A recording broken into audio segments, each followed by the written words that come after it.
Some of you might have heard of this barbaric practice of finding women's feet because it was thought to be beautiful. We don't do that anymore, but have things fundamentally changed? We have known for more than a century that feet that have never been confined in shoes are shaped like a triangle, allowing all the muscle groups to work, doing their part, giving us maximum support. We also know that feet become shaped like by the shoes we wear, and there are surgeons who specialize in repairing feet from bad shoes. This country fought over slavery and the good guys won, yet there are more slaves alive today than ever before in history.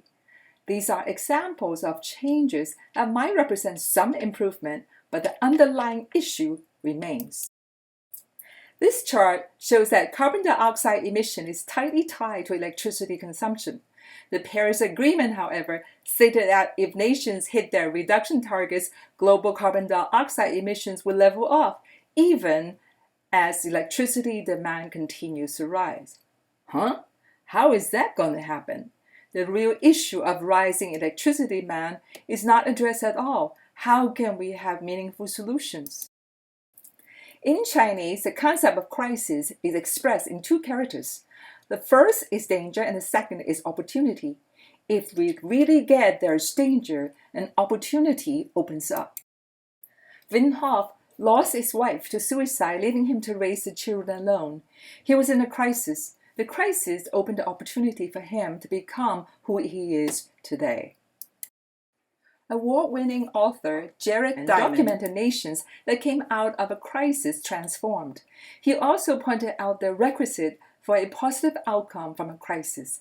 They are the willingness to take responsibility, to self-evaluate honestly, and to examine core values and to be flexible.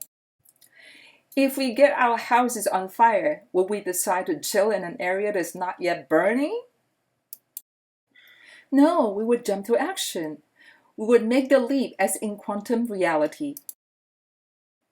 What we need are not baby changes, but a leap to a new paradigm. Yes, we're wired to be selfish, greedy, and lazy, but we also come equipped for empathy. There are mirror neurons in our brain that allow us to feel what others are experiencing. The fact that we were changed from penny savers to mindless shoppers may be depressing, but it also tells us that we can change. We can become keepers of nature for the future. The environment epigenetically signals our genes for specific expressions. We can literally physically change ourselves through changes in our diet and chemicals we expose ourselves to. The changes might be difficult to make, but they are simple. Cut out processed food, no more bottled water or any other form of mindless shopping, reduce screen time, and live with nature instead of against it. In addition to the 3 R's, we can add the 3 L's: eat less, use less, and want less. Spend more time in nature. Studies have shown the experience of all you get in nature can make you healthier, happier, become less materialistic, and more cooperative. Some say life begins in the discomfort zone. Seeking comfort is another one of those strategies for survival that doesn't always serve us. Some, to this day, still believes in a flat earth. If we believe the earth is flat, could we visualize a solar system? If not, then a single misconception that the earth is flat would keep the doorway to the whole cosmos shut. Just imagine that. The way to change the world, then, is to shift our consciousness. If the removal of the misconception that the earth is flat opens us to the entire cosmos, what would open up if we let in the reality of quantum physics? Each of us is surrounded by a cloud of microbes that is unique to us. When we are in proximity of another person, we are sharing these microbes that run our lives. The heart has the largest electromagnetic field of all of our organs. As we approach each other, the electromagnetic fields of the hearts literally interpenetrate each other. How then can we define the division between each individual? Can we open our minds to the reality of oneness? Try on the difference in how you feel if you believe You are but one drop in an ocean as opposed to the entire ocean in a single drop. Nature is self-similar. The whole is a representation of the small. The only way we can change the whole is by changing the individual. Yes, the probability of a catastrophic future is very high, but the probability of a better future also exists.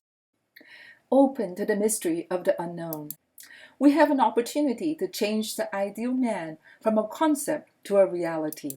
We can re-envision how we live on this earth. Our neighbors are not just across the fence or even across the world. Our neighbors are across species boundaries. Other creatures are also conscious. We have discovered that even plants have feelings and memories.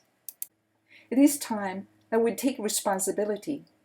We can reimagine the American dream, and we can infuse that dream with giving and cooperation. My parents were refugees of war. Hunger was a constant companion during my early years. This picture was my ID for receiving free food. My life in poverty was a gift. It taught me that richness is not measured by money, but by how we treat each other. Currently, our culture loves things and uses people. We need to turn that around into using things and loving people. A caterpillar kills butterfly cells when they first arise. Only when the butterfly cells come together to form rings can they survive the attack from the caterpillar. Resistance to change is natural and should not be taken as an indication that change is bad. When people work together, there is no telling what we can accomplish. This is my mother. Her feet were bound when she was 3. Her father regretted the action a year later, but the damage was done.